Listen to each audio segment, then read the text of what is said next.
ఉగ్రవాది లియాఖత్ అలీ షా కేసు ఎన్ఐఏకు అప్పగించే విషయంలో విధి విధానాలు ఇంకా ఖరారు కాలేదని తెలుస్తోంది. ఈ విషయంలో హోంశాఖ అధికారులు తర్జన భర్జనలు కొనసాగిస్తూనే ఉన్నారు.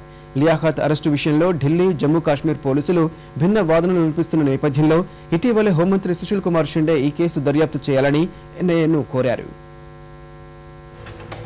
ఢిల్లీలో ఆత్మాహుతి దాడికి కుట్ర పన్నాడని ఆరోపణలు ఎదుర్కొంటున్న హిజ్బుల్ ముజాహిద్దీన్ అనుమానిత తీవ్రవాది లియాఖత్ అలీ షా అరెస్టు వివాదం కొనసాగుతూనే ఉంది.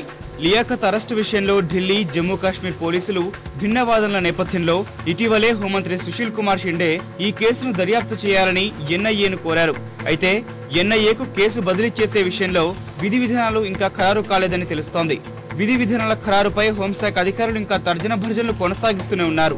ఇదే విషయాన్ని హోంమంత్రి శాఖ అధికారి ప్రతినిధిని ప్రశ్నించగా వివరాలు పంచుకోవడానికి ఆయన ఇష్టపడలేదు.